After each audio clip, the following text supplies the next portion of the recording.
And welcome back, everybody, to another episode of Bubba and the Bloom, episode 161. It's a Thursday evening, so we are here to preview the week's FAAB coming up for you, week 22, talk some recent news, and much, much more. First off, you can find me on Twitter at BDentric. You can find the podcast at Bubba Bloom Pod. And you can find this gentleman after he's done hoisting the national championship trophy on Twitter at RyanBHQ. Ryan Bloomfield, how are you doing, my friend?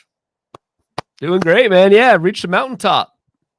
We are in it only took year 3 to rebuild Nebraska into a back to where they've been, a national powerhouse and national titles. So reached the mountaintop, reached my goal. I can now put a little more time into this podcast going forward. So yeah, I'm doing well, man. How are you? I'm doing great. It's Thursday night. A little rejuvenated now that we're starting the show, having some fun here. Gonna preview week 22 FAAB as we're getting close to the end here, and because I think we have 6 more weeks after this one, so enjoy it while you can. And it's gonna be a fun one. We got some call-ups to discuss, more injury news, and every time we think it might be a weird week in FAAB, it turns out to be pretty fun. So keep grinding as we're grinding, and we'll get you to home on this one. Just for a reminder, though, to everybody, next Tuesday, no Bloom Board, previewing the 2025 Too Early Meatball TC draft. So get ready for that. If you want some 2025 takes, you can make it happen. And there's Uncle Ted. I was waiting for this one right out the gate. Can I say it? Weston Wilson, baby. Weston Wilson hit for the cycle on Thursday night for the Philadelphia Phillies, 10th Philly player in history to hit for the cycle. So there you go, Ted. You're welcome. Anything else, Brian, before we talk some recent news here? No, looking forward to I've actually started some prep for our draft next Wednesday, which, got some formulas, got some numbers and projections going. So I can't wait for that. That's going to be fun. Preview show next Tuesday. I've got the 3rd pick. You've got the 8th pick. Yep. Is that right? The 8th pick. Took one for the team for the content that we create on the show. No point nine was draft next to each other. So yes, 8th. Yep. Got a question in the chat, just wondering how many hours of game time is 3 years of the college football game. Prefer not to answer that one. If you have to ask, you don't want to know. Yeah. Or exactly. Doesn't want his wife to hear, or his work to hear, or employer, or anything. Yeah. More so employer. Yeah. So he does it late in the night. A lot of coffee. All games are played during lunch, at night, et cetera, so we're good. He actually has played a few while we're recording the show, so it's all good. Yeah, actually, like that. Our last FAAB preview, I actually played a game during the show. So obviously kidding. Well, yes, let's get to the news and notes here. We'll start with one that really doesn't have any ramifications on any ads, but does potentially have a drop. The Brewers made it official on Thursday. Christian Yelich will have season-ending back surgery. When the news broke, Ryan, we were kind of like, this doesn't sound great. If he comes back, it might be for a week or two to get ready for the postseason. Well, now he's not coming back at all. So if you did hold on to him now, you could drop him. Any further thoughts on Yelich calling it a season? No, you just start to wonder, 2025, is this the type of surgery that will fix things, or will it be the start of many repeated back surgeries and just kind of not do it? So that's going to be a major question. I know in our draft next Wednesday is where does Yelich go? I'm sure he'll go in the first 11 rounds, which is what we're doing. But probably a good thing for Yelich's long term and for 2025. Hoping to try and nip this thing in the bud, because the back has been bothering him for at least the last 2-3 years. Yep. So it wasn't going to go away, and now he finally decided to go under the knife. I think he's going under Friday. So. Yeah, sooner the better. Get that thing fixed up. But, there's the Kershaws, the Scherzers of the world. The back keeps coming back. I got a good buddy of mine. He's a tall guy, though, so that's why part of the back problems. But he's had 4 or 5 surgeries. The best one he had was kind of like Tiger Woods. He had to go to, Germany to get fusion stuff done. But he still has issues. The back doesn't get good. My older brother, who might actually be listening tonight, we'll let him know. I'll find out tomorrow. He's had 7 back surgeries. Yeah, it's crazy. So. Just doesn't go away. So hopefully for the best, because Yelich, even with the back hurting the last few years, was a very good fantasy contributor. So if you're, like you said, on Wednesday, we'll find out if people are optimistic that we see him for the whole year. But we will go from there. Yep, there's your brother in the chat. Do we have to talk about back surgeries? Yeah, do we have to talk about back surgeries? And he says he's had 6. Okay, only 6. All right, I gave him too much. I gave him too much credit. Gave him too much credit. Hopefully, number 7 will never happen. Let's hope not. If he comes to FPAS, it might. All right, next bit of news here. Byron Buxton heads to the IL with a hip injury. He ran into the center field wall over the weekend. He was day-to-day. MRI came back clean on Tuesday, but it's just not healing properly. So they figured put him on the IL, at least get someone to play in the roster spot for now and hopefully get him back. It's backdated, so technically I think he comes back in like 5 or 6 days if he's feeling better. So he wouldn't be on too long. Your boy, Edward Julian, got recalled. I know you're a big fan of Julian in the past. So any thoughts on this transaction? Former boy, divorce from Edward Julian. I don't have too much here. I mean, it kind of sounds like Jose Miranda was the DH on Thursday. It kind of sounds like this is just going to be a rotational thing. Whoever fills in at DH for Buxton, who did make it. Well, no, he only made it 335 plate appearances this year. I guess he's not out for the year, so we'll see what he ends up getting. I'd love to see him get 400. That hasn't happened in quite some time. But no, I don't think there's much fallout from this. Like, it's just going to be, I mean, this is team line change that we talk about every week, and Edward Julian, if he's on the active roster, will be playing against right-handed pitchers, not playing all that well. Yep, 100% with you on that one. So we'll see how it plays out, but team line change, we'll see how much that actually takes place.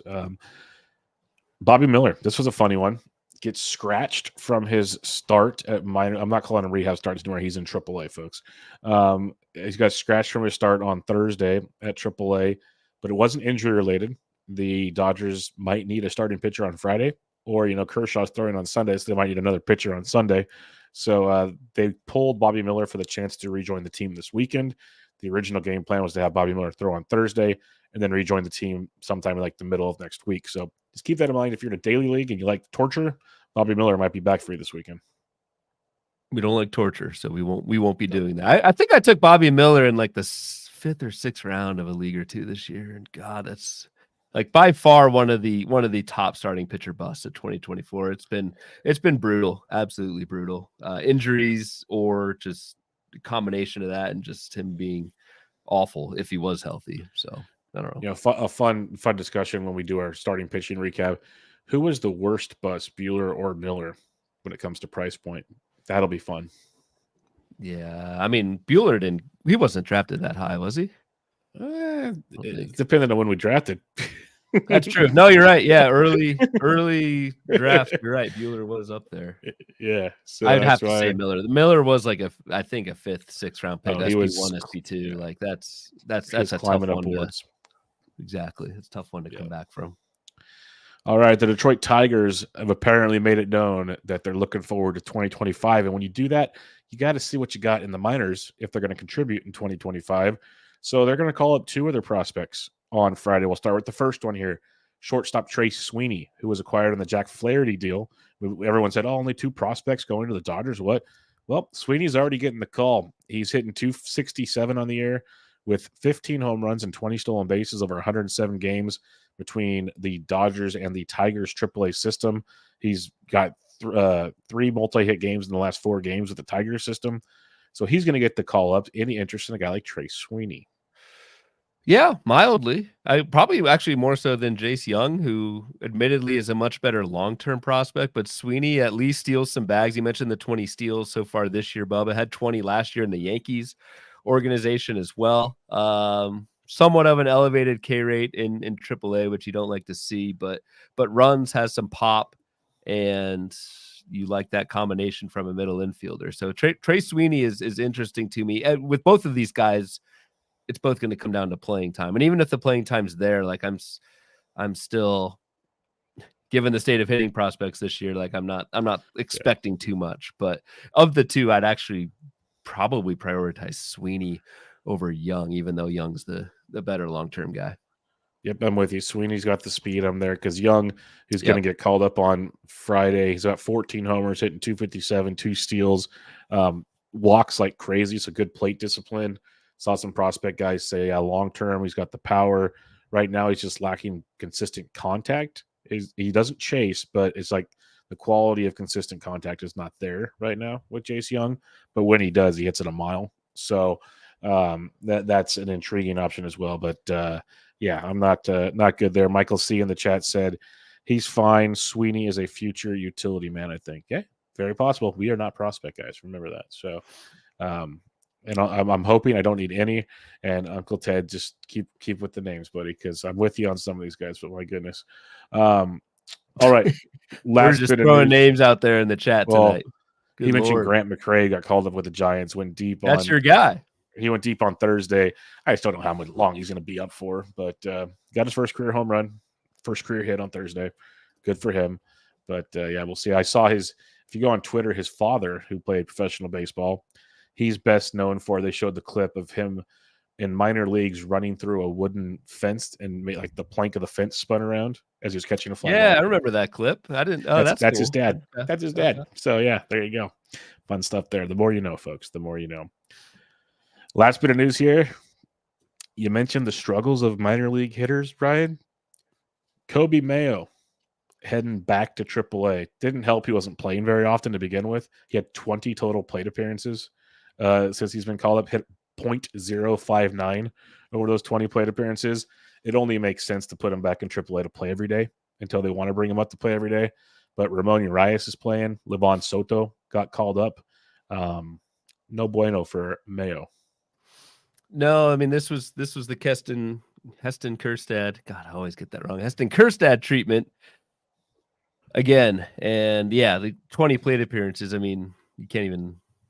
This isn't Mayo's fault. Like, I don't know why he was called up in the first place, and I don't know why Ramon Urias is playing over Mayo, but Baltimore again smarter than I am most likely. But yeah, a lot of wasted FAAB money on Kobe Mayo, and I'm not even like willing to call this a bust because he never even got a chance to even do anything. So it's just more of like an organizational thing than anything. That's a great point. Like, a bust requires actual time to be a bust. So yeah, I'm 100% with you on that one. All right, that'll wrap up the news and notes from the day, Ryan. Let's get into our FAAB preview, and we'll go team by team schedule as usual. We'll talk CBS most added players, then we'll talk some two-step pitchers. When looking at the schedule this week, Ryan, I don't see as much green as usual, but a decent amount, I guess. None of the other bad color. I don't see any 5 games this week. So what do you see when you're looking at the schedule? That is good. Yes. No 5 gamers, a bunch of 7 gamers. So a lot of baseball this week. There are a lot of, like, I don't know if suddenly lefties have like spawned from the minors and taken over Major League Baseball. There are a lot of teams with a lot of lefties on the docket. So Baltimore, we'll run through this, but Baltimore gets 5 lefties. White Sox get 4. Colorado gets 4. Miami gets 5 lefties. Pittsburgh gets 4 lefties. Like, you almost never see a week where you get 4 lefties. And this week there are a handful of teams that have that. So that was, again, these could all change, whatever. But like, I have not seen so many. I mean, we're both lefties, so we this is a good thing. We'd love to see it, yeah. But I have not. That stood out to me when I was building the schedule today. No, that is very interesting because I think last week we had like 1 4 lefty, 2 righty week, and I'm like, that hasn't happened a whole lot. Right. And now we have a bunch this week, which is usually it's no more than 3 ever on a week. So very interesting stuff. And I have noticed that I know the D-backs, for one, there's another team I was looking at the other day. They are just like, I think there's four lefties in the rotation at least. It's pretty wild. Well, the Giants, they went Harrison, Snell, and Ray back to back. So they have 3 lefties because then they had Webb go today. So they have at least 3 lefties. Depends on what's going on with the 5th guy right now. But, yeah, it's pretty crazy out there in these streets. A bird song. So, yeah, 3 lefties, 2 righties. All right, enough of my pathetic Giants. Let's talk Arizona Diamondbacks coming up this week. 6 games on tap, and that is not the right lefty-righty matchups there. But at Miami, at Boston, 3 at Miami, 3 at Boston. Looks like we might get all righties this week for the Arizona Diamondbacks to face, which means, Ryan, this could be a jock jam week if you're feeling frisky. Jake McCarthy continues to just be a monster. If he's still available, knock yourself out. And Adrian Del Castillo is starting to play more than every other day. Not a lot more, but he is. So that's fun. And I'll still fight for Geraldo Perdomo if you'll let me. So what do you like this week? There's actually a lot of potential options in Arizona. Yeah, I had Adrian Del Castillo down on the hitter side as the one in terms of like FAAB to maybe pick up. He is the primary catcher over Jose Herrera. Started 4 of the last 6 games at catcher. Striking out, I mean, there's only like 23 plate appearances so far, but it's kind of what we expected. A lot of Ks, but a lot of hard contact from Adrian Del Castillo. So if you need a second catcher, if you're in those murky waters, that's interesting to me. We talked about Justin Martinez last week on the FAAB preview, but he has kind of cemented his role as the Diamondbacks closer, and I think is him or Ryan Walker maybe the top potentially available closer left in FAAB. I think Justin Martinez is really good. Tons of Ks, walks are an issue, but I think he is the guy for the Diamondbacks right now. Yep, love the Martinez call. 79% roster in OCs. I know when I did my recap of FAAB, in one of my 3 OCs, he wasn't picked up, so he's out there. Perdomo and Del Castillo are 23% rostered in 12's OCs. McCarthy and Peterson pretty tight up there. So definitely options though. If we got 6 righties in there, and they're if it stays this way, like Edward Cabrera struggles, Xavier Curry sucks, Rodri Munoz flip a coin, and then Cutter Crawford and Tanner Houck are not lights out anymore either. Like the best pitcher they face next week is Brian Bayo, who's pretty much throwing 6 innings, allowing 3 runs every start. So there's a lot of offense to be had for Arizona, who's also one of the hottest teams in baseball, period. So fun week to go at it. The only other thing I'll mention, Jordan Montgomery bounced back just to make everybody have false hope again. Just want to throw that out there. But Merrill Kelly is one to also keep an eye on if he was not added yet in your leagues. Like he got added almost everywhere in OCs, but for some reason, if he's not, keep an eye on him as he's back and should be a staple in that rotation. Yep, good call. And actually, like, I mean, this is more real baseball than fantasy, but Arizona, man, they are only 2 games back of the Dodgers. They have a fully healthy rotation now. They have a closer.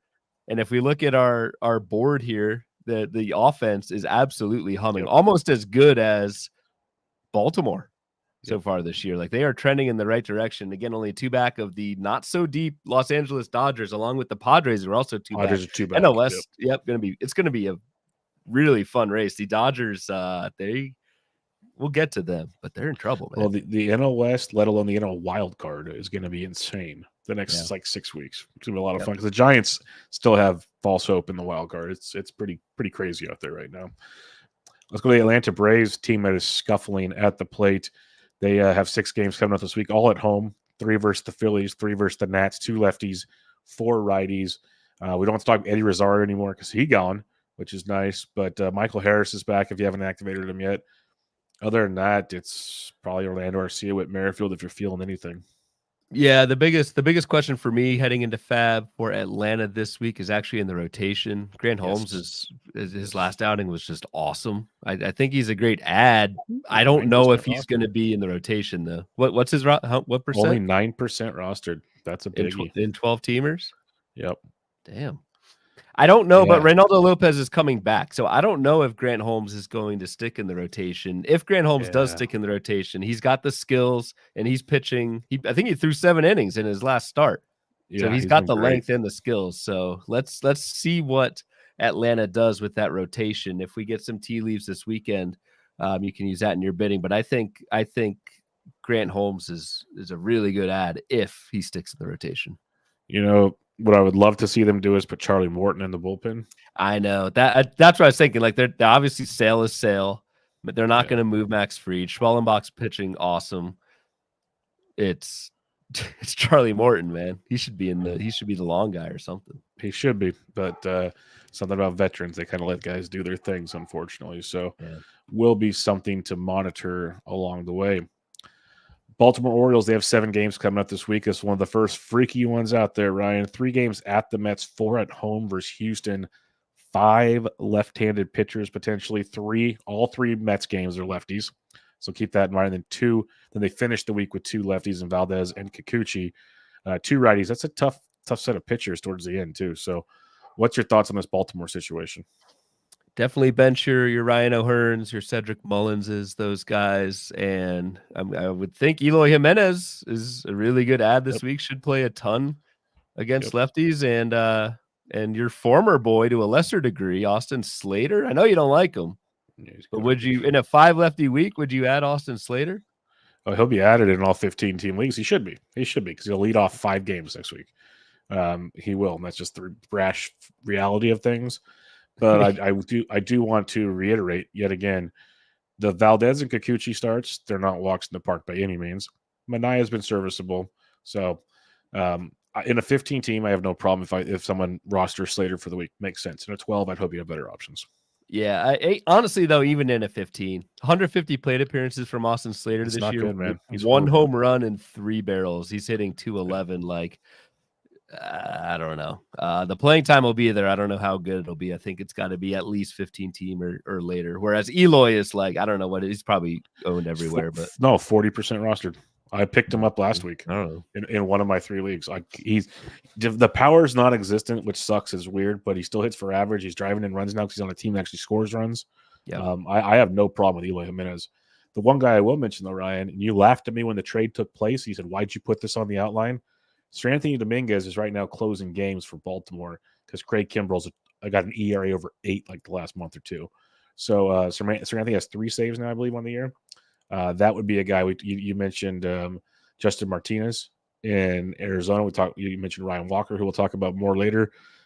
If I'm certain people, I would not sleep on Seranthony Dominguez, who in 12-team OCs right now is 23% rostered. I just don't think he's as good as a Martinez or Walker, but yeah, I agree. He does have the role. He's gotten the last 2 saves. Anthony Dominguez has. The K rate looks good. The control, I just this thing could unravel like at any point. Anyone who has had Seranthony Dominguez in the last few years, but yeah, he looks to be the guy in Baltimore. It's a good call out, and Baltimore's going to win a ton of games, so should be plenty of save ops. Most definitely. Let's head to Boston. The Boston Red Sox play 6 games this week. They have 3 at the Houston Astros, 3 at home versus Arizona. Looks like right now they'll get 5 right-handed pitchers in those 6 games, which bodes oh so well for the Boston Red Sox as they're one of the hottest hitting teams in baseball. Before we even go to it, Wilyer Abreu is rostered in 98% of leagues now, so that one's kind of gone bye-bye. But what are you looking at here with Boston? Because they should have Tristan Casas back this weekend as well. Oh, is he back this weekend? There was a chance he was getting activated Thursday. That's because his rehab stint is up. They either need to call him up or put him in AAA. So he will be back this weekend. Good stuff. Good stuff. Yep. We have mentioned Masataka Yoshida repeatedly the last few weeks, but I'll at least throw it out there in a 5-ready week. He is a good one to add. Outside of that, there is David Hamilton if you need steals, but he's going to cost you elsewhere. He's hitting like 200 over the last month, so there isn't a ton there. God, who's your guy? I'm scared to. Mickey Gasper. Nick Sogard, if you need him. He's hitting 250 with 8 runs scored, 6 ribbies, and 2 stolen bases in like 10 games. He's playing pretty much every day at second base for the Red Sox. If you need a middle infielder with a little bit of speed and a ton of runs scored on a week with good matchups, I don't think it's the worst thing you can do. I guess. You don't seem too excited about that, but no. That's related to Eric. He must be related to Eric. I've thought that since the day I saw him get called up and I was doing one of my shows, but I think it might be his son, honestly. Eric Sogard's not that old, is he? Those glasses make you look old. Trust me. The glasses. He did wear glasses when he was playing, so that adds. No, dude. Eric Sogard is born in 1986. So maybe he had some fun. Can't be his kid. He's the first cousin of Eric Sogard. Let's look it up. The 26-year-old Nick Sogard is first cousins with Eric Sogard, who bounced around the majors for at least a decade in a platoon role. That's a heck of a first sentence for Eric Sogard. Bounced around for a decade in a platoon role. Oh, Jesus. But yeah. All right. Yeah, Nick Sogard, yes. And the other thing I'll mention. The other thing I'll mention to keep an eye on is Cooper Criswell's pitching on Friday. He'll be the 5th man on the rotation for now until someone else comes back. I know we've had our moments of liking Cooper Criswell. We've been burned by Cooper Criswell, but he's going to start Friday. Then he's at Houston, which is not ideal. Following the week, though, Toronto at Detroit if he sticks in the rotation. So if you want some long-term forecasting for pitching, Criswell could be set up pretty nice if he sticks around. Last bit that I was going to mention, you kind of touched on this a little earlier, Bubba, but Tanner Houck has been straight awful lately. So it's someone who it's kind of like the Gene Segura award of pitchers. He pitches so well in the first half. Second half, he has 22 strikeouts, 21 walks. since July, an expected ERA around 5. And this is something like it could just be a bad stretch, but this is someone who's entering uncharted workload territory as well. Yep. So I would be, if you're not cutting Tanner Houck, but if you have Tanner Houck, just be mindful of that and, maybe start to look for alternatives if you need to bench him down the road, because he has not been good lately. Yeah, in certain formats, I wouldn't even say I say you could drop Houck personally if you're in shallower formats. I wouldn't be cute with it because these guys are getting worn down. Like we're seeing this, and he might have 1 or 2 more good starts, but I think he might have like 4 more bad ones. So good luck figuring out when that's going to be, and more damage than good. Yep. All right, Chicago Cubs coming up this week. 6 games. They have 3 at home versus Detroit, 3 at the Miami Marlins. Pretty sweet setup there.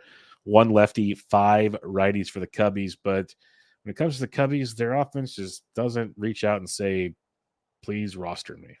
Yeah, I mean, I think we could probably move on. Like, it's a decent schedule, but there's just the good ones are rostered, and there's not much. And there's really no movement. Like, the same guys play every day. So we could talk about Pete Crow Armstrong again or Miguel Amaya, but Chicago I'd White Sox. Yeah.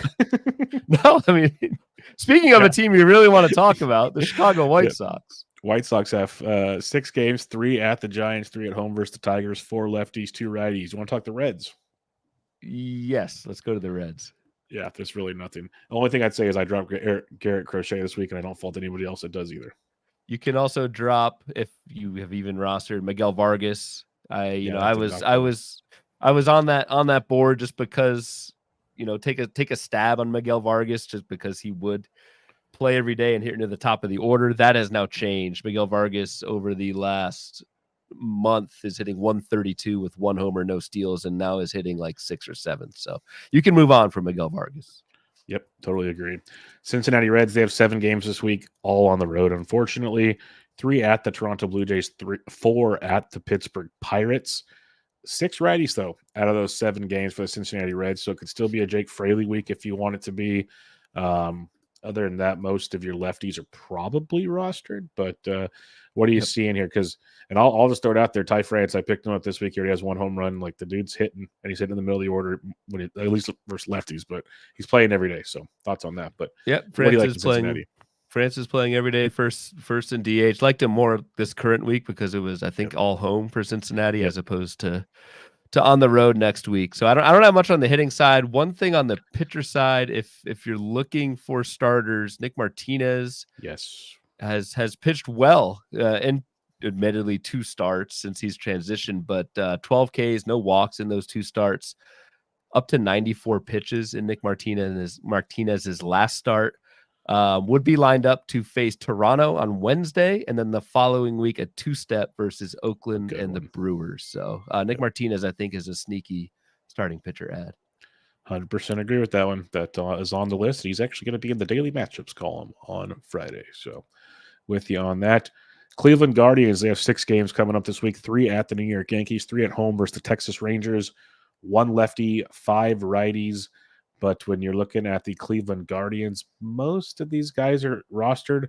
I will say John Kinsey Noel is starting to hit everything right now. He is, but he's still striking out a ton. Like I don't know. This is a guy who's going to be completely streaky, and he is hitting the hell out of the ball when he does make contact. Big Christmas. Yes. But I don't know. Noel is, I think, still just like a 15-team dude. Your call, I must give you some credit, my friend. Lane Thomas is who I think you cut in a couple spots. He's gone. He gone. He is. Where is Lane Thomas? He's platooning. Where is Lane Thomas? Yeah, he's platooning because he's not playing. Yeah. Only 3 starts in the last 6 games and might just be a short side platoon bat. So that's another one who, and I think with these FAAB previews, drops are just important as ads. You're hanging on to Lane Thomas thinking this is someone who's been good and is good, and it's not trending well right now for Lane Thomas in Cleveland. Yep, season's coming to an end. Like I dropped Lane Thomas for Jake McCarthy. Uncle Ted mentions Alex Call in the chat. Alex Call's been better. There are a lot of guys worth taking a chance on that. At worst, play every day, let alone might produce. So, Lane Thomas was good with the Nats, not so good with Cleveland. Uncle Ted with the call out, calling him Lame Thomas. So we'll give you some credit. We love a good nickname here on the show. So we'll Freudian slip. I appreciate it. Give you that. One. Colorado Rockies, they have 6 games this week, all on the road as well. So no Great American and no Coors next week. Boring. Rob Manfred, you suck. 3 at the Nationals, 3 at the Yankees, 4 lefties, 2 righties, Colorado Rockies. I mean, they do have to play, Bubba, half their games at home and half on the road. They could coordinate them. They could split, go vice. Come on. It's like custody of a child. Figure it out. Yeah, I guess. won't go there. But no, I have nothing on Colorado this week. You don't want to Victor Vodnik, pick him up if he's still available. Sure. Fine. He did blow a save the other day, but he's been lights out. Other than that, he's up to 83% rosters. So that is great to see. Detroit Tigers, they have 6 games coming up this week, all on the road, all in Chicago. So that makes the accommodations easy. That's a long week in Chicago, actually, if you can't go out and enjoy Chicago. 3 games at the Cubs and 3 at the White Sox, 1 lefty, 5 righties. One of the best K to walk percentage matchups of the week for the Detroit Tigers, a team that we mentioned is going to get 2 rookies coming up in Sweeney and Jace Young. We got Parker Meadows back last week. We got Kerry Carpenter back this week. Yep. So a lot of options there in Detroit, Ryan. Virginia Tech grad Kerry Carpenter is back. Already hit a home run since he returned from the IL on Tuesday and is only 40%. He's hit 3. He's hit 3 home runs. He's hit 3? Yeah. Jesus. He had 2 in his first game back and then a game tire or a go-ahead one in the 9th in the second game. Give my man some more credit here. Wow. Yep. I think Kerry Carpenter, given that he's only 40% rostered and 12 teamers on the NFBC, is might be the best hitter ad. Drop Lane Thomas for Kerry Carpenter. Yeah, I'd take Kerry Carpenter over Lane Thomas. Certainly this coming week, because this schedule for the Tigers is beautiful. It's the facade, it's Tyon, it's Hendricks, Flexen. Who's that? Kai Bush, whoever it is. Kai, yes. KY. Put the kibosh on that one, and then Cannon. So it's a beautiful schedule for Detroit. So Kerry Carpenter, who is hitting second against right-handed pitchers, hell, might even play against lefties. We don't know for sure yet, but that's an awesome ad. Yep, I'm 100% with you on that one. The interesting discussion, well, we'll talk about the 2-step as well, but Brian Sammons threw 5 2/3 with 1 run, 4 1/3 with 1 run. They're all piggyback rolls, which make it interesting. That's the only reason I wanted to bring it up so far. We always talk about how if you're going to get these kind of half-ass pitchers, you kind of want them to be in a piggyback situation. Like Maeda pitched great out of a piggyback. I still don't trust Kenta Maeda whatsoever, but maybe that's the role that works for him. Sneaky a win or 2. Just wanted to mention that with Sammons because we talked about how good the hitting matchups are. The Cubs are floundering, they're hit and miss every day, literally. And then you get the White Sox. So Sammons has 2 decent, he's a lefty, 2 decent starts if you're in a deep format, is what I would say. Very deep. Very deep. Yeah, that's fair. I just want to, start it out there. All right, moving on. Houston Astros, they have 7 games coming up this week.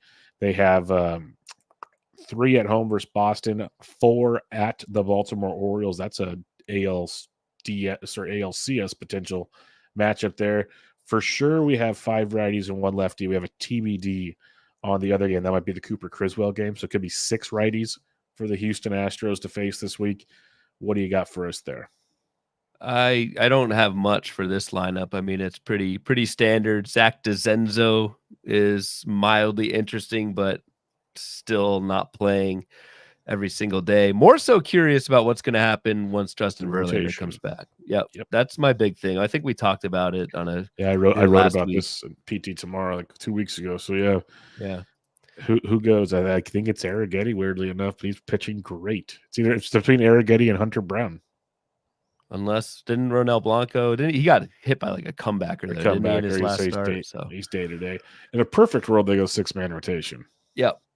That's what I hope. You can't kick Arrighetti out. I mean, he's been really good, but and if you want Verlander for October, you can't throw him every 5th day. Yeah. So you wonder if you have Arrighetti, you Spencer Arrighetti, who has been really good lately. I hope he stays in the rotation, but just be aware that may not happen once Verlander comes back. And I think Verlander's very close to coming back. Yes, I'm with you there. Michael C says about DeCenzo, he's taking outfield reps, which bodes well for his playing time and probably means bad things for Kyle Tucker. So that's fun. Every time I see a Kyle Tucker report, if I could like pull it out of my phone and throw it against the wall, I would. It's some of the worst stuff ever. I just don't get it. Kansas City Royals, 6 games coming up this week, all at home. They have the Angels for 3 and the Phillies for 3, 2 lefties, 4 righties. Do you go back to Michael Massey, who's actually been pretty decent of late? I'm not going to clown on that. Other than that, not a whole lot standing out when it comes to bats, at least for the Kansas City Royals. Yeah, I like Massey, though. Speaking of Christian Yelich and speaking of back problems again, Massey spent some time on the IL with back spasms and missed Saturday with back issues. So it sounds like that's lingering.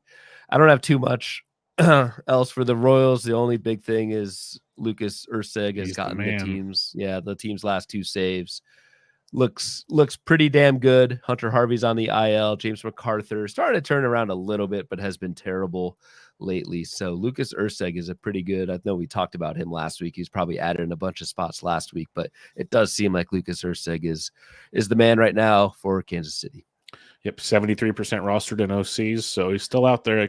I always say on this show and my other show is check your leagues, folks, because you think guys should be rostered, and they probably should be, but a lot of people moved on to that oblong sport. So, you can sneak a lot of things through these days. Los Angeles Angels of Anaheim, freshly off of DFA and Willie Calhoun. They have 7 games this week, 3 at Kansas City, 4 at the Toronto Blue Jays, 1 lefty, 6 righties. I will always mention Nolan Schanuel whenever we can because I'm just a huge fan of what he can do at the plate. Other than that, it's the Los Angeles Angels of Anaheim. It is, and I got nothing here. Yeah, it's rough. Well, you were hinting at this earlier, a team that's in full disarray because they aren't that good. Is the Los Angeles Dodgers. They have 6 games at home this week, 3 against the talented Mariners rotation, and then 3 against the Rays that if their pitchers wake up is a talented Rays rotation. All right-handed pitchers. You said you were going to discuss the Dodgers later. So what did you have in mind when we were discussing the Los Angeles Dodgers? I mean, I actually had like the rotation in mind because we were talking about Bobby Miller. And so, I mean, the big thing is Walker Buehler is back, but he did not pitch well. I think he pitched on Wednesday. I think he had 4 walks, 3 Ks. Yep. Like this is a name value add only. And I think Walker Buehler is going to do more damage to you than help you down the stretch. So, real quick on the Walker Buehler front before you go on with more pitchers, one of the beat reporters basically said because Buehler came out in the 4th inning or whatever, so Brent Honeywell had to come in and he basically wore it for 3 or 4 innings to save the bullpen. And the beat reporter was speculating. It did not happen unless it somehow didn't come across my news. He was like, "Poor Honeywell, he's pitched great. He's going to go wear this one on the chin just to get." DFA because he's out of options to bring Bobby Miller back, even though Walker Buehler should be back in the bullpen in 2 more starts. Basically, the beat reporter says he doesn't. The beat reporter doesn't think Buehler sticks around the way he's pitching. Is what he's saying. I mean, he can't. Yeah. So even if he doesn't, I mean, River Ryan's gone. Yamamoto is throwing again, so that's maybe Landon Knack comes back at some point, but I certainly wouldn't add anyone there this week. So that's about it for the Dodgers. My man Will Smith hit a home run this week. Hit 357 this week. So starting to turn things around for our beer bet a little bit. Yeah, he's got to play more. That's the key. Got to play more to make it actually work. But yeah, and that's the plan there. If that's what you really, really want to go with, Ryan. But I will say this much: Jose Trevino got activated from the IL on Thursday.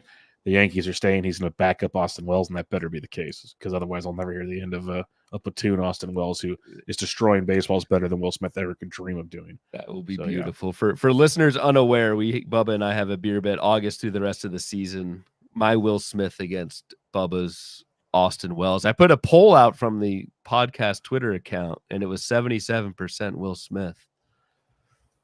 So we'll see if the majority is right or wrong here in a couple weeks. Yeah, we'll see. I think I think I'm right, but of course. All right. The Miami Marlins, they have 6 games coming up this week. This is the fluky one you were discussing. It's all at home, 3 against Arizona, 3 against the Cubs, 5 lefties, 1 righty. That 1 righty is Brandon Pfaadt, who's actually been pitching pretty well. So I will mention I love what Jonah Bride's been doing. He's a righty. Yep. I've had him in 15 team leagues already. Like I think I got him in town a couple weeks ago, or he was in my waterfall and I missed him. But I like Jonah Bride there. I got him in like TGFBI and Barf. I'm a Jonah Bride fan. I'm wishing in 12s I had more Jonah Bride now. This might be the week I get on board, but unfortunately many will, because his 11% roster rate, I would imagine, is over 50% come Sunday at 7 p.m. Pacific time. Yep. So what else do you got here? Because Jonah Bride would be one of my favorite targets here. Well, that was the one who I was going to mention. So good call out, hitting cleanup. So, I mean, again, not for the greatest lineup in the world, but the top of the Miami order has actually been really good. Xavier Edwards and Jake Berger has just been a freaking monster. That's Berger, a beer. You say Jake Berger, you say first George Springer, right? Yeah. That's starting to widen. That was looking really good for me, and then that was looking really good. Then when we recapped, it was like neck and neck, and it's starting to.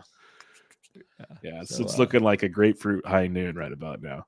So, it's interesting for a team that traded away 9 of its original 26-man roster on trade deadline day. They're actually putting like a good effort. One guy I'll say in your 15-team leagues, and again, another one you'll tell me I'm crazy for, Derek Hill has actually been good since getting DFA'd by the Giants and coming to Miami.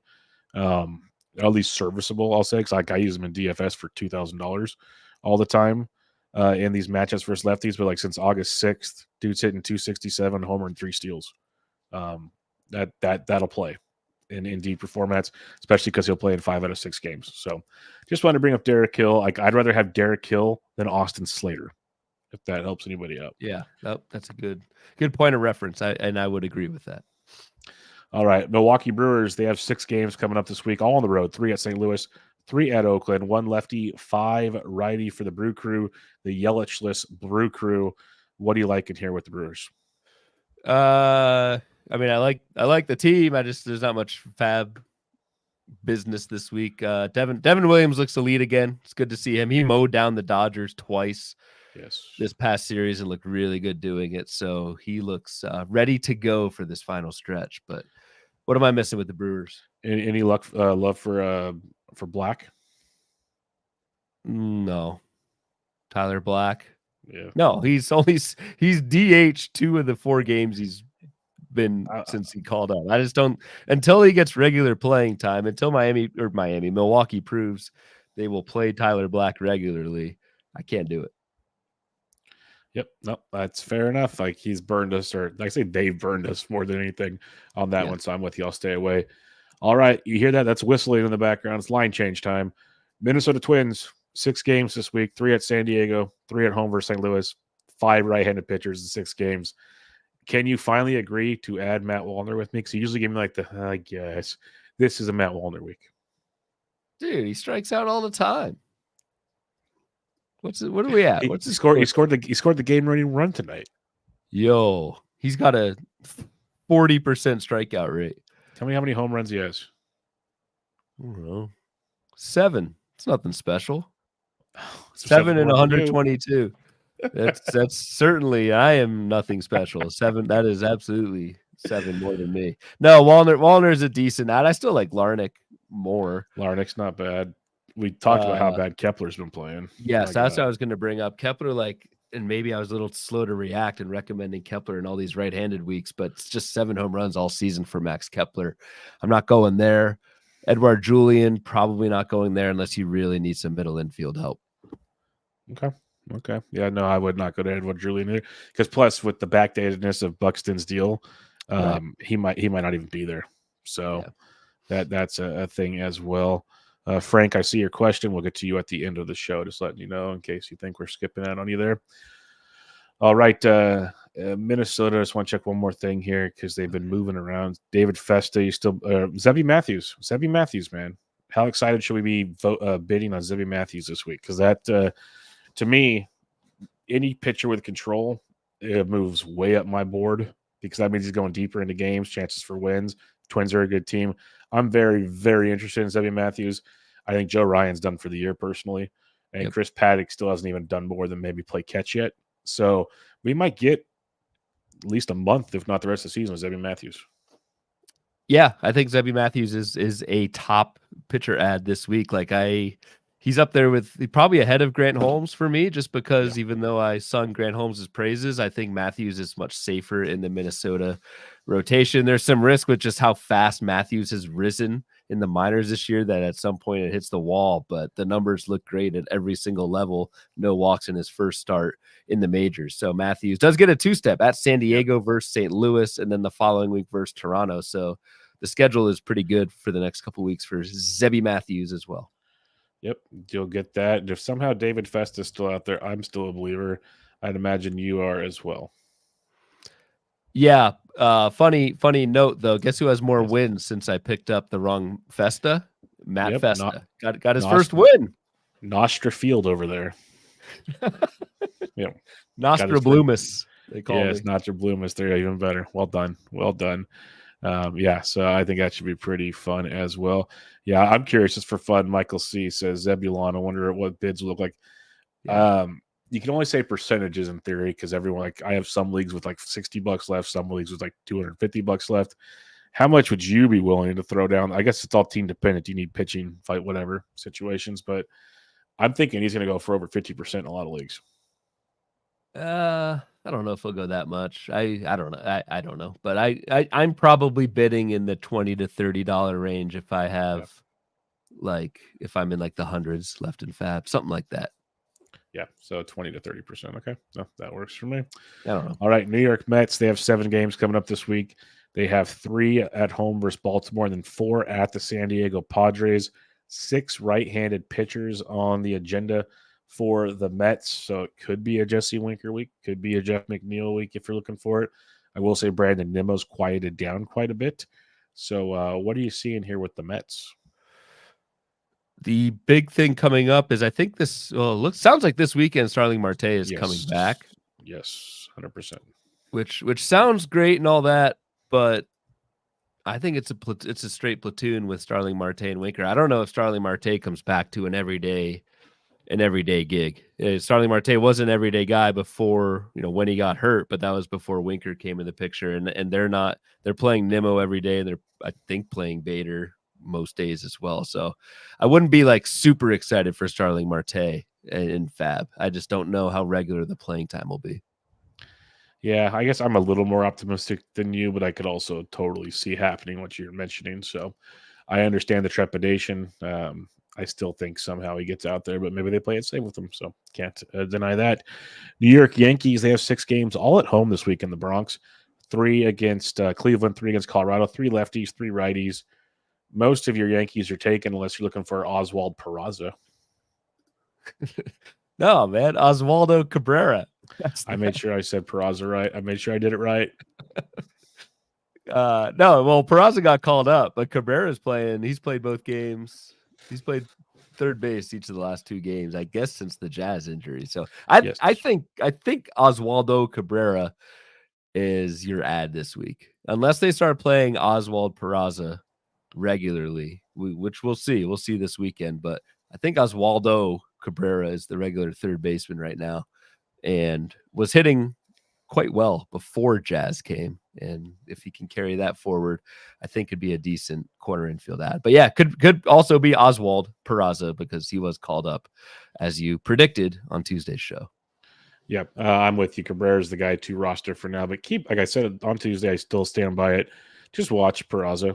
He's been playing really good in the minors, so that should be an option. And I agree with kind of this is the other thing with Michael C. said Marte's playing better than Bader. His bat's better than Bader, so that could get him more playing time too. That's why it's only a 3 games. It's only 3 games this weekend, but it's something to keep an eye on how that plays out. Agreed. Yep. All right. We have the Oakland Athletics here. 7 games this week, all at home in the dump called the Oco Coliseum. They have 4 at home versus the Rays, and then 3 versus the Milwaukee Brewers. 6 righties on deck. Butler's already taken. Bleday's on fire right now. If he's available, could be a Seth Brown week. What do you like when it comes to the Oakland Bats? Probably a Seth Brown week because most of these other guys, are taken. So Seth Brown is pretty much a platoon guy, but it's 6 righties against Oakland. So if you're desperate for corner, Seth Brown has at least had a pulse lately. What if I told you JJ Bleday is only 61% rostered in 12? See, I thought it'd be more. Hit it grand dong today. Yep. He'll be on he's on one of my 3 hitters to talk about on the first pitch. He's playing really, really, really well right now. So would you rather have Bleday than Seth Brown? I think I would. Yeah. Yes. I'd rather have Bleday than a lot of guys. Bleday's really good. We talked about him on Tuesday quite a bit. So he was one of those strikeout and barrel rate improvers. So okay, so for fun, for the guys we talked about so far, we still have a handful of teams to go. The biggest outfield option out there is Kerry Carpenter. Do you want Carpenter or Bleday? Carpenter. Okay, I'm with you there, but I think it's closer than people want to. Yeah, it's I could see Bleday, but I go Carpenter. Okay, cool. Other than that, I don't see too much to get too excited about in Oakland. Let's go to the Philadelphia Phillies on this one. 6 games on tap, all on the road. 3 at the Atlanta Braves, 3 at the Kansas City Royals. Looks like 5 righties that the Phillies will be facing. Anything of interest here? It seems like every week we just pass them over because it's the same song and dance. Yep, it's just so stable. Taijuan Walker's back, and Tyler Phillips stuck in the rotation, but I will say Robert Suarez is expected back like Wednesday, Thursday next week. Yeah, and I think Tyler Phillips is gone, and Taijuan Walker will stick. But you don't want Taijuan Walker either. So yeah, that's it. That's all I got. Yep. So just keep an eye on that one. Pittsburgh Pirates. They have 7 games coming up this week. They have 3 at Texas, 4 at home versus Cincinnati, 4 lefties, 3 righties. Makes picking up guys pretty difficult. It does, unless Joey Bart is available. What's Joey Bart in 12 teamers? I'll tell you right now because I added him last week and it's been freaking glorious. So while you look that 59%. 59%, and that's in 12 teamers with 2 catchers. Yes, so he's widely available, folks. Exactly. Even in 1 catcher leagues, like this is a dude last month is hitting 316, 5 home runs, like just on fire. The change of scenery, as much as you don't like to hear it, Bubba has really worked out so far for Joey Bart. Yep. No, it's been great for Joey. I'm actually happy for him. He always seemed like a good guy. I got nothing bad to say about the guy. So kudos to him, and hopefully he keeps crushing it for my fantasy teams. San Diego Padres 112 WRC plus. Wrong. 7 games this week, all at home. They get Minnesota for 3, the Mets for 4. Looks like 2 lefties and 5 righties. If I have 1, 2, I think so. Things messed up, but yeah, no, it's 2 and 5. I was checking because the first 5 games are versus righties. So it's a good week for your lefties in San Diego, but again, they're the same lineup every single day. Yes, I feel like this is the Philadelphia Phillies. It's just the West Coast version because it's the same thing every day. And as I say every week, you don't want David Peralta. So no, we got nothing here. All right, San Francisco Giants, they have 6 games coming up this week. 3 at home versus the White Sox, 3 at the Seattle Mariners, 1 lefty, 5 righties on tap for the Giants. Tough week outside of the weekend, Castillo, Kirby, Wu, the front end of the week, not too shabby. But the question is like, does Grant McCray play? Is he worth the pickup? Probably not. It'd be a Conforto week more than anything for me if you need to look for a streamer from the Giants. Yeah, outside of that, I don't. No one's jumping out at me on the Giants. No, I mean Ryan Walker if he's available, and right now he's 97% rostered. So it's Conforto or pretty much like if you want to roll the dice on McCray, that's fine, but I wouldn't get too excited on that one. Very tough to start any Giants next weekend against Castillo, Kirby, and Wu. Yes. Like the front half against the White Sox is fine, but not that crew next weekend. Nope. Sit back and don't watch like me. Seattle Mariners, they have 6 games coming up next week, 3 at the Dodgers, 3 at home versus those Giants we just talked about. They get Snell in that one. Kirby versus Snell. That should be fun. But you got 2 lefties, 4 righties for Seattle. Anything of interest on this one? No, the Mariners offense has gone back to being totally crappy again. I think it was Bryce Miller and Brian Wu these last 2 games against the Tigers. I think 14 or 15 innings, no earned runs, and the Mariners lost both games. Yep. Like just brutal. How concerned are you about Julio?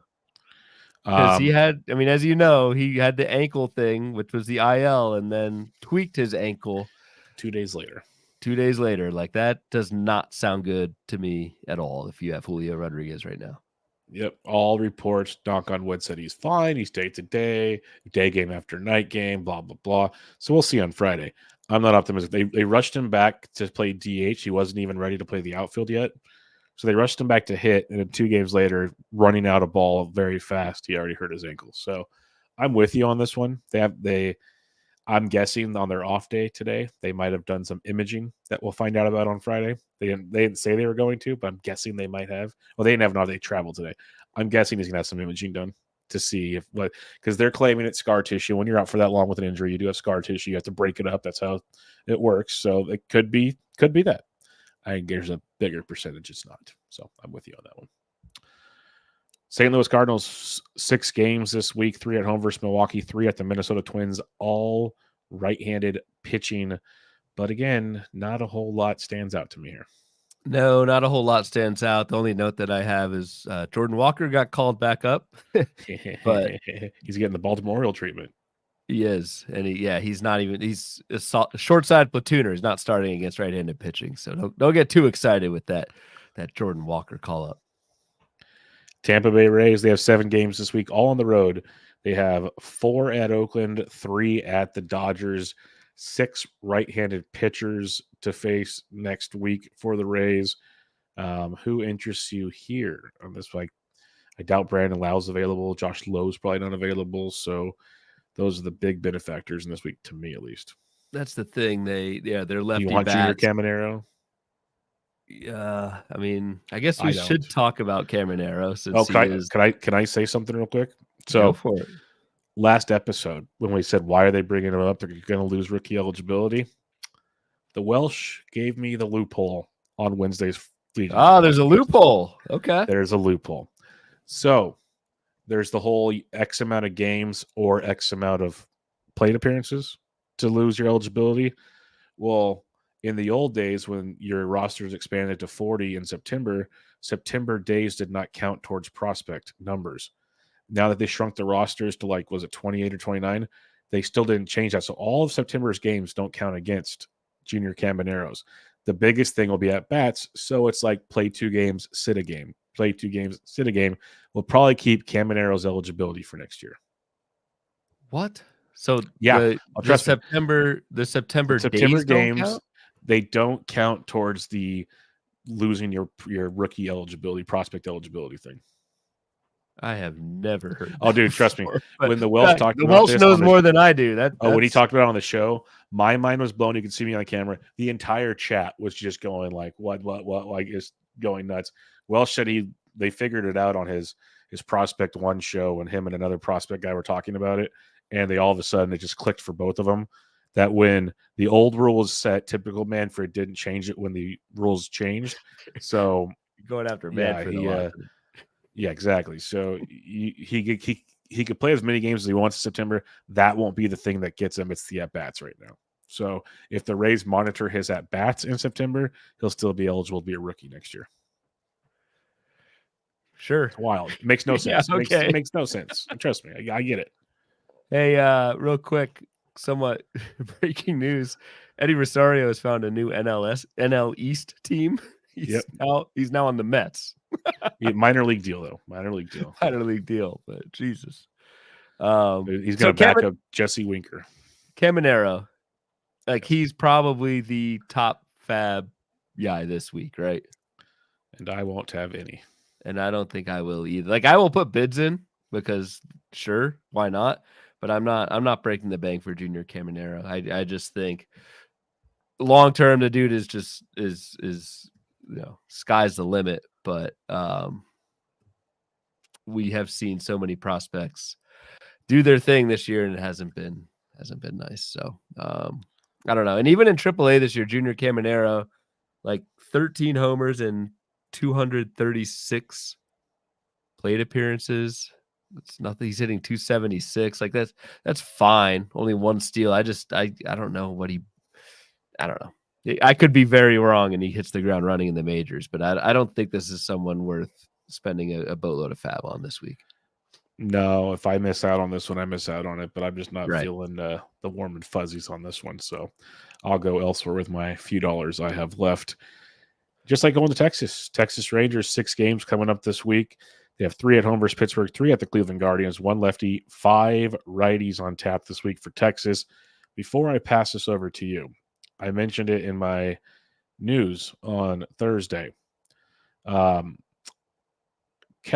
Carson Kelly was traded to Texas a while back.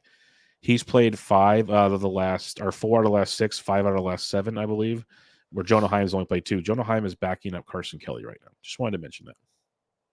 Yeah, which makes Jonah Heim a drop. That doesn't change. I'd watch this weekend. He started on Thursday. Watch this weekend and see what happens. But he's a drop if he doesn't play at least 2 out of 3 this weekend. I would agree with that. That's the one I was going to bring up. Is Jonah Heim just quietly not playing? So no, you're good. You're good. You're the catcher, man. That one seemed like it was fine under the. I hadn't seen anything about it, and I saw a note on it yesterday. I'm like, huh. I looked at it a little more. I'm like, and Carson Kelly's actually hitting.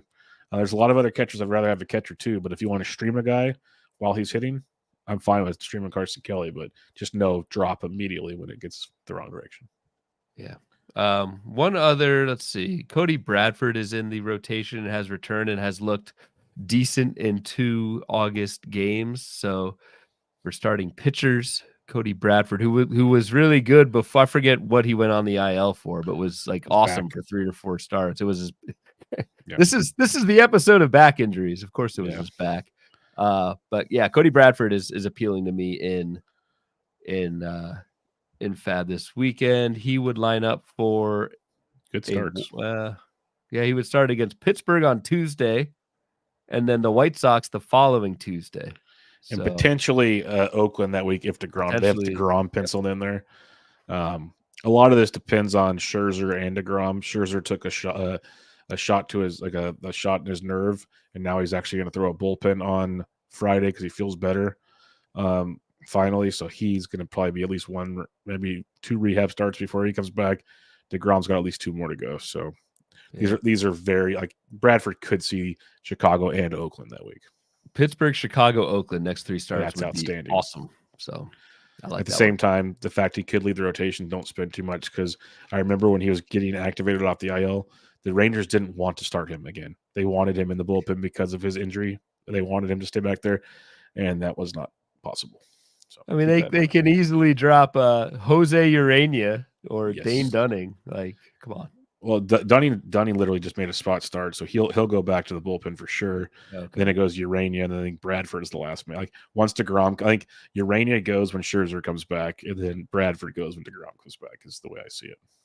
Okay, so keep that in mind.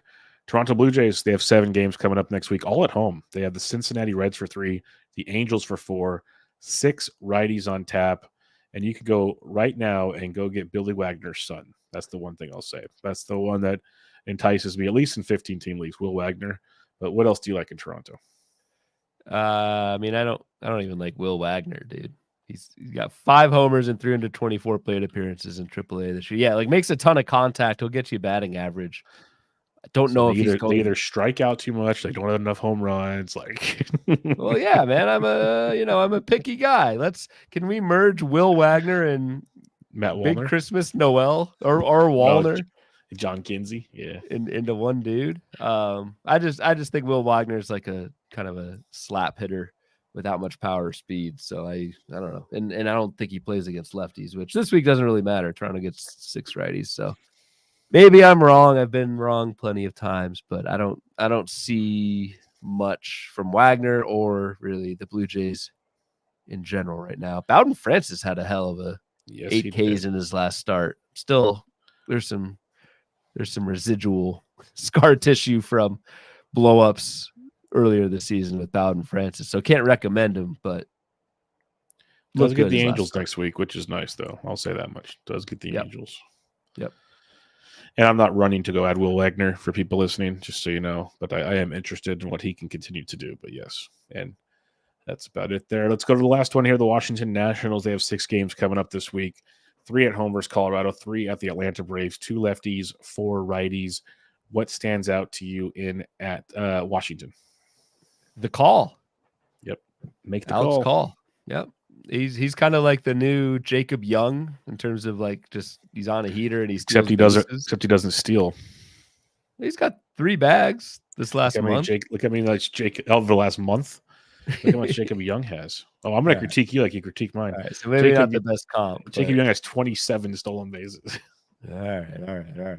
How's a 400 batting average through 70 plate appearances through 70 at bats? That's pretty good. How many home runs does he have? Let's see. We pull it up. He's got 1, man. You don't like this guy? You don't like Alex Call? If you need batting average help, I'm in. He's more of a 15 than a 12 for me. In a 12, you got JJ Bleday, you got Kerry Carpenter, you got multiple options to provide more than just batting average. All right, sure. And we got what about the dude I'd never heard of until you put him on the rundown on Tuesday's show, Andres Chaparro, hitting cleanup. I'm interested in him. I am very interested in him because he's the guy, like I said, an 8-year minor leaguer, but he started when he was 17. Traded from the D-back system, hitting really well this year. Power, a little bit of speed, hitting cleanup, like you said. So far, so good since he's been called up. We've seen him hit. He got another hit tonight. He's hitting 400 over his first 3 or 4 games. So I think there's optimism there. He's even attempted to steal. He got caught stealing, but 0 strikeouts and a 17% walk rate. So I'm interested in an approach like that. Yeah, and Andres Chaparro has made a lot of contact in the minors. 18% K rate at AAA with Arizona this year at 332, 19 homers. So it's not just Will Wagner type contact quality. It's actually I like Chaparro much more. And you know what's fun about Chaparro? If we do this properly, he's not even showing up right now. Oh, there he is. He's third base eligible. I'd rather put money on Chaparro than Junior Caminero. Whoa, that's a take. It's a take. Wouldn't be surprised, but that's a take. I think Chaparro plays the rest of the year hitting cleanup or something, where Caminero could be sitting here, sitting there. Who knows? Maybe finds his way to AAA. You never know. All right, let me clip that one. Yep, go for it. Bring it up. Make it happen.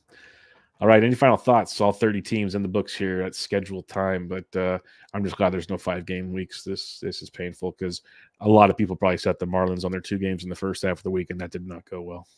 No, some burger bombs, some Xavier Edwards. Bride bombs. It's rough. Some bride bombs. Yeah, we had Here Comes the Bride. Oh, man, that would be a great T-shirt in Miami. Bride dom. No, that wouldn't be. We'll move on. Yeah, I was just don't get me started, Ryan. We're gonna get a bad place here. CBS on the CBS for the week here. There's Joey Bart leading the way. Ryan, Adrian, 2 catchers leading the way. This is my like, heart is full. Dude, you are. Look at this, 2 catchers leading the freaking CBS ads. Jesus. My heart is full. Yes. And there's a third. Austin Wells is down there. Getting picked up in 1 catcher leagues is what I take from that. Austin Wells from 40 to 47%. Joey Bart up from 10 to 24%. Only 24% still in CBS leagues. So again, probably a lot of CBS leagues are maybe like 12-team, 1 catcher league. So I get it. But Joey Bart is playing like a 1 catcher league type of pickup right now.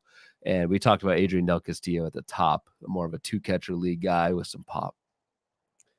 100% agree with you there. There's a lot to like there. It's been early in the year, we were kind of saying, man, last year was a lot of streaming catchers. They're not coming this year.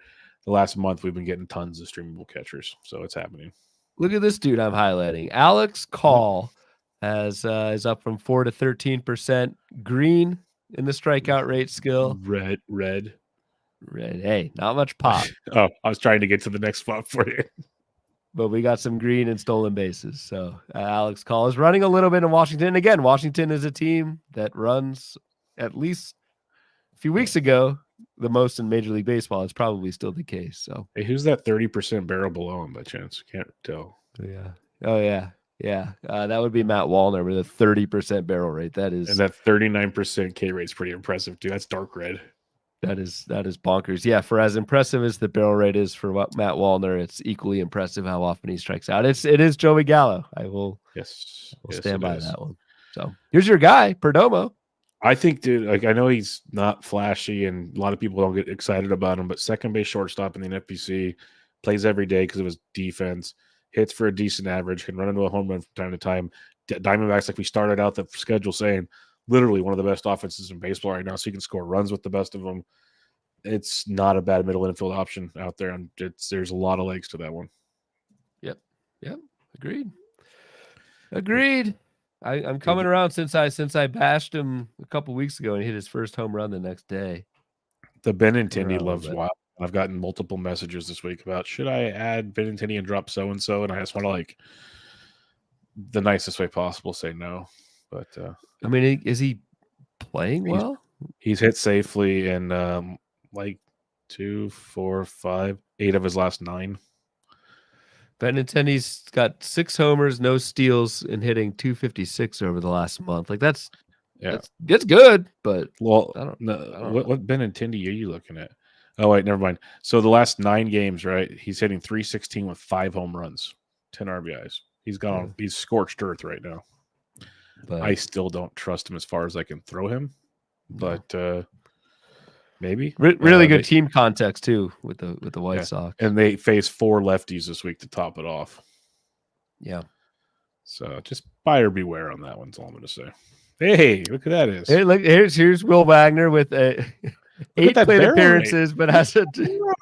This is why we have plate appearances on the sheet here, because Will Wagner does not have a 29% barrel rate. He hit 1 barrel.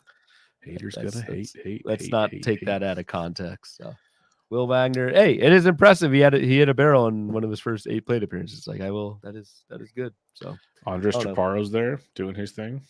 Chaparro's there. Jordan Walker's there. We kind of said no there. Joe Adell, no, it's really just against lefties is when you can play Joe Adell. Jonah Bride still, even though he's a riser, he's up from 2% to 6%. So we talked about Bride. Widely available.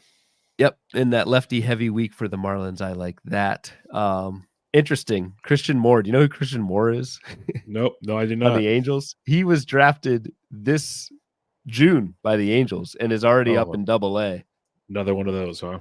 Yeah, and might get a cup of coffee by the end of the season, but not fantasy relevant, but would be pretty wild to see a hitter make the big leagues the same year he's taken in the draft. But anyway, who else we got on the bottom of this list? John Kinsey's down there. Brendan Rodgers continues to actually produce, gets overlooked a ton, hits for average, a little bit of pop. I know they're not in Coors this week, but he's been decent, and he's sorry, she spells this with a DG.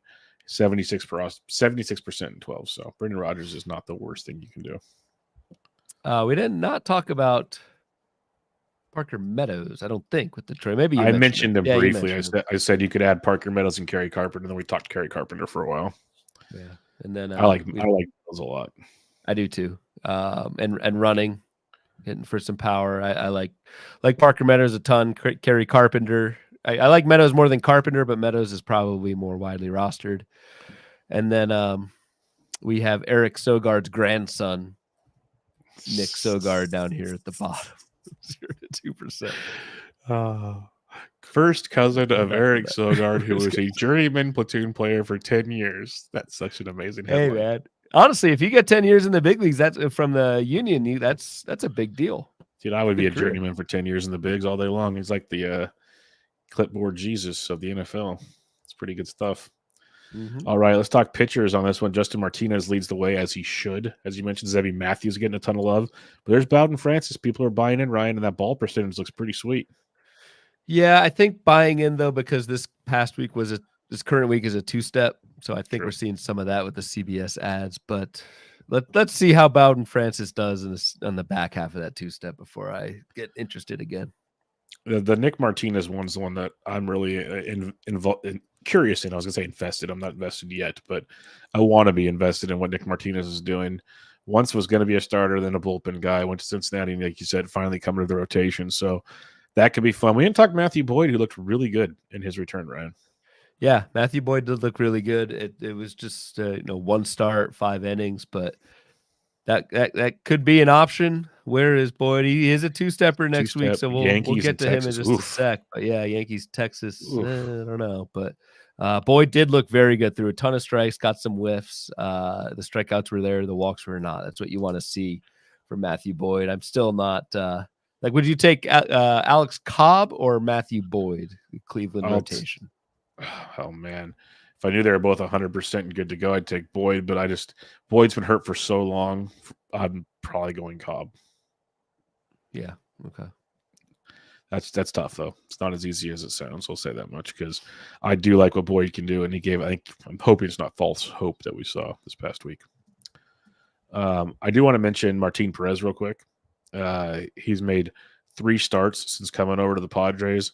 He's thrown 18 in the third line, 4 earned runs with 21 strikeouts. He's looked good. Matchups Colorado at Miami, Pittsburgh. I'll clarify that right now before that gets thrown here. But Martin Perez has looked pretty good. He's got a nice, interesting 2-step coming up. We will discuss. And I want to say, I'm trying to pull up his Savant page, but it's not loading. I want to say the Padres tweak some.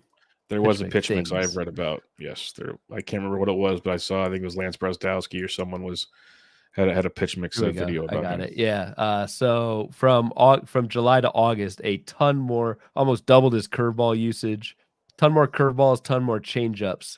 A lot fewer sinkers and fewer cutters. So more breaking balls, less fastballs with Martin Perez since he has gone to the Padres, which coincides with that 3-start stretch, Bubba, that you mentioned. So Martin Perez, pretty good ad. When you look at the year-to-date skills, they're not that great, but this is someone reinventing himself on a new team. Yep, definitely interesting. Who else you like in there? We talked Bradford, Walker already. Who else you got? We talked about Seranthony Dominguez. He's up from 2 to 11% in Baltimore. Here's our guy, Nelly Nasty, who I think is in the bullpen for Arizona. Yeah, that whole situation's a disaster too. Yeah. You've got David Festa up from 26 to 31% with all green skills. So a 20% K to walk, 12% swinging strike, and a better than average ball rate. So that's really good for David Festa. And the last guy I will highlight, look at the good doctor before the last guy. Look at Trevor Rogers. He is what is wrong he's with just people? been so good. He's just been so good in Baltimore. Man, what is wrong with people? Yeah, we do have Dr. Foucher. Calvin Foucher is up from 7 to 10%. Has he had any saves this week? I think he's had 1 since we've started talking about him. I know I discussed him once on the first pitch when I do my saves recap, but let me pull it up and find out for you. He's gotten 2 saves on August 7th and August 3rd. Yeah, and the Marlins, typical Marlins have only had 1 save opportunity the last week, and that went to someone I've never heard of. George Soriano had a 5-pitch save, so that tells me that was like a 1-out save or something. So Dr. Foucher could still be the guy in Miami, but like he's not going to give you a shot in the arm in the saves category if the Marlins don't win any games. So you might want to avoid that one. Now, if you play it too safe, you just can't get it done. So figure out how that one goes. I think that wraps up the pitchers, though. Unless Grant Holmes, last name, Grant Holmes. Then we'll wrap it up. Just to, again, talked about him before, but just to recap, awesome skills. He's stretched out. Keep an eye if he can stay in the Braves rotation. All right, let's talk 2-start pitchers for the week coming up here. We will start in Arizona with our boy Brandon Pfaadt. He gets I just went off the page like a dum-dum. At Miami, at Boston, yeah, I'm saying yes. Yep. Ronaldo Lopez, if he's back, yes. Philly versus Washington. Yeah, the first start at Philly coming off the IL is rough, but yeah, you're starting Raylo. Dean Kramer at the Mets versus Houston. Not in 12s and 15s, you probably do. 100% agree. 15s only. Zach Eflin's a yes. I just want to point out Eflin has made 4 starts with the Orioles. He has 4 wins. Yeah, he's been been awesome. Outstanding. Yep. Yeah. Tanner Houck at Houston versus Arizona. I sit. I would sit too. I would. I know there's this like narrative that if you sit during a 2-step, you need to drop them. I'd hold it. I'd hold, but bench this week, even in a 2-step. I'm okay dropping if you need to. Yep. All right, we got no one in Chicago. Cincinnati, you're starting Hunter Green. Carson Spires at Toronto at Pittsburgh. Yeah, I'm throwing that. Good control, good whip. You don't like them, but I do. A Pittsburgh matchup's good, but yeah, I'm not doing it. Cleveland Boyd at New York versus Texas. That is so incredibly difficult. Yeah, I would throw it and just hope the New York start goes okay because Texas is fine and Boyd looked good in his first start back. So I'd say 15s go for it. 12s, I'd hope for a better option. Colorado, you're not going Gomber. White Sox, do you go Cannon at SF versus Detroit? Probably the best situation he's going to see. yeah, decent. I still wouldn't fire that cannon. What about our boy Salmons from Detroit at Chicago? At Chicago. I don't know why you like Salmons, but no, he's not any good. I wouldn't do it. 15 teams is intriguing. No, he's Houston, not. Kikuchi, you're going with. Kansas City, Seth Lugo, you're still going there even though he got blown up. Angels, Carson Fulmer at Kansas City at Toronto. He's been better than advertised, but not great. That's what I'm gonna say. I hold my nose even in 15 teamers. I'd much rather Tyler Anderson. No, Carson Fulmer has not been that great this year. And Tyler Anderson got blown up on Wednesday. It was great to see. But I think you still do it at Kansas City at Toronto. I'm with you. Start Tyler Anderson. I would not start Carson Fulmer. Agreed. Gavin Stone versus Seattle versus Tampa Bay. Yes. It's not as easy as it sounds, but those are good matchups. Tampa Bay strikes out a ton. Seattle sucks. So, yeah, you're probably starting Stone. I just don't believe in him. Miami, Edward Cabrera versus Arizona versus the Cubs. The Arizona matchup is very tough. That team can hit. Cubs a little bit less so. I'd be very hesitant in 15 teamers with Edward Cabrera. It's 15 or bust, and you might just bust. Milwaukee, Frankie Montas at St. Louis at Oakland. I think you do it. Yeah, I think you do it, even though I'm not the biggest Montas guy, but I think you do it. Zebby Matthews at San Diego versus St. Louis. That's a yes. Yep. The Mets, Peterson versus Baltimore at San Diego. I would do. He's 7-1. Good God. If he just could control his freaking walks. He's doing everything else so well. So well. Just the walks. That's typical David Peterson. Yeah. Missing a lot more bats in July and August. So, yep. What about Quintana versus Baltimore at San Diego? I'd say yes too. He's been actually. I always say no with Quintana, but he always proves me wrong. 4.10 ERA is not that bad, so I get starting him. He's been sneaky good. Did get hit around today against Oakland, but been pretty good. Luis Eel versus Cleveland versus Colorado. Yeah. Joe Boyle versus Tampa Bay versus Milwaukee. That's your boy. I'd say in 15s, I actually wouldn't mind giving that a shot because Tampa Bay does strike out so much. Two-step, but Boyle's good for what? 8 walks, 9 walks, something like that this week. 8. He's gonna have a 2-to-1 K to walk ratio. Yeah, you can determine the walks from there. I don't know. Boyle, I don't know if he goes 5 with all those walks. Like I don't know. I guess I'd start him over Estes. Yes, who's the other two-stepper for Oakland? But I'll give Boyle a shot. If you need strikeouts, give Boyle a shot. If you're worried about your ratios, don't do it. That's the way I'll say it. Pittsburgh, Luis Ortiz at Texas versus Cincinnati. I would go. How does he still have a 3.41 ERA? I know. I don't know. He's gotten blown up like multiple times recently. That just stood out to me real quick. I'm actually going to pull up his page. I'm curious now. Luis Ortiz. Well, no, 5 innings, 1 earned at San Diego. 6 innings, 4 earned. 5 1/3, 6 earned. But then there's 3 earned, 0, 1, 0. So he had those 2 bad starts against Arizona and San Diego, 2 of the best teams in baseball. And he's pitched relatively well otherwise. Yeah, not many Ks for Luis L. Ortiz. ERA estimators are more like mid 4s as opposed to the 3.41 that he has. I don't think I'd. I don't know. I don't know what I'd do. I don't have. So I don't I'd have say 15s, yes. That's all I'll say. 15s, yes. 12s, hope for better options. Michael King, yes. Martin Perez, I'm saying yes. He's a better option, by the way, if you're looking for better options. Yep, agreed. Brian Woozy, yes. Kyle Harrison versus the White Sox at Seattle. Oh God, he's pitched a little better lately. He does. He's two-face.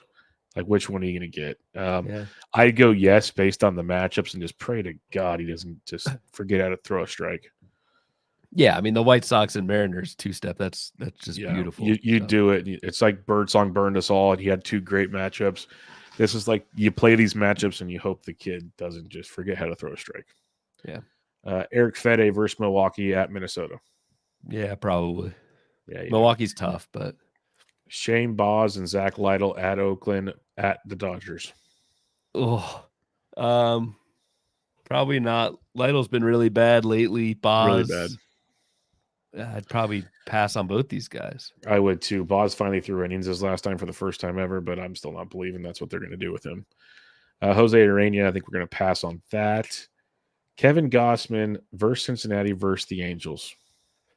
It's crazy that this is even a question, but yeah, I would. It's yes, but like I was breaking down his stats last night for first pitch. The ratios haven't been horrible over the last like 6 starts, but he's not striking anybody out. It's so bad.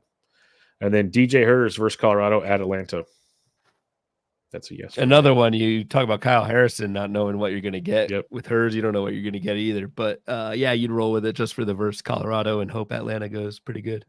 Exactly. Like his skill set's very, very good. Just figure it out, please. Figure it out is all I can say on that one.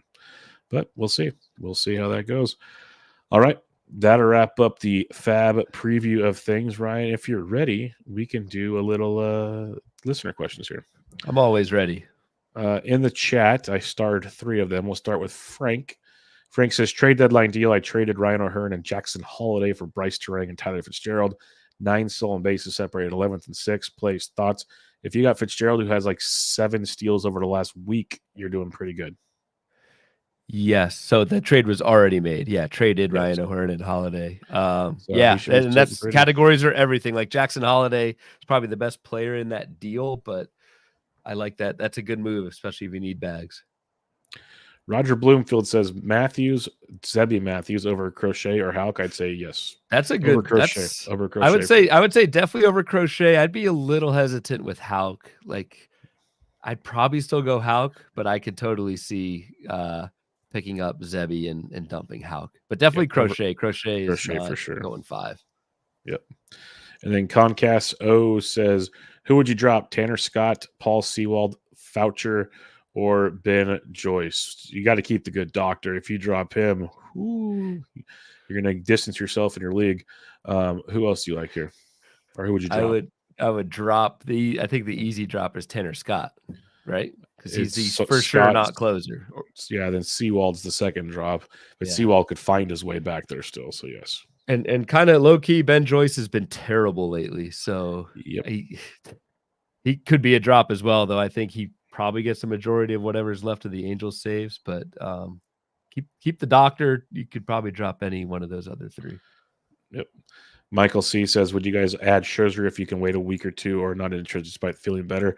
I added him last week for $3 because I need pitching and I don't have a lot of money. So I got him for $3 and Brian Bayo for $3, which I'm pretty pumped on. So kind of seems like he's falling apart, but he's got to throw the bullpen. Rehab start next week. If there's no setbacks, it's a big if. He'll be back for the last week of August. So yeah. And when he's been healthy, he's actually pitched well this year. But it's the when healthy part, which is the Max Scherzer problem that we revolve around. All right, we had a couple, or maybe one question on the Twitterverse there. Let me see. Yep, it's from one gentleman, Jason Gottlieb. Two-parter. Would you rather have Vientos or Lawrence Butler? Ooh, damn, I don't know. Vientos, do you have a strong feeling? Thursday. I know they're both good. If you need the power, you go Vientos. If you want the overall player, I go Butler. Butler's got the power, speed, and I mean the average speed, a little bit, still decent power, but he'll score more runs leading off for the A's. So if you need power, you go Vientos. That's fair. Check your runs and stolen base categories, and if you need them, Butler. If not, Vientos. They're both fine. Yep. Jason Gottlieb also says, "Can you guys rank these rest of season save options?" Hudson between Daniel Hudson, Seranthony Dominguez, Lucas Ursig, Aroldis Chapman, and Ben Joyce. So I'd go. There's a 1A and 1B. It's Ursig and Seranthony. Yep, we're on the same page. And then not Hudson. Chapman. Because I go Hudson, Joyce, Chapman. I'd probably go Joyce, Hudson, Chapman, but yeah, there's a clear top 2 in that pecking order. The Dodgers saving situation, I'd stay far away from if you can personally. Right, which is why I have Joyce over Hudson. Yeah, and Hudson, I think, blew the save today. Oh, that sucks. Yeah, much to your chagrin. So sad. Yeah. But, all right, that'll wrap it up, my friend. Any final thoughts for the Week 22 FAAB? We got it all in, hour and a half, all that Yep. info. We probably talked about freaking 80 players tonight. Easily. I have made a long list as I always do, so I'm pretty pumped on that one. A lot of good drop information, which is very important these days, folks. So keep the questions coming. Even when we're previewing the 2025 next Tuesday, we can answer all your questions. We'll tweet out for that like usual, but keep those coming, and we'll preview FAAB the rest of the way here. Like I said, this is week 22. I think we said it's 27 weeks, something like that. Yeah, I think we got 5 of these left. Yep, 5 more, and then God, we'll be recapping the season, folks. Just think about it that way. But yeah, be a fun one. So make sure y'all check out Ryan on the Twitter at RyanBHQ, the podcast at Bubba Bloom Pod. I'm at BD Intric, and if you're in the college football 25 streets, look up Ryan. He plays Xbox, and challenge that fool and see what you can do. But until next time, this was Bubba the Bloom, episode 161. Catch y'all later.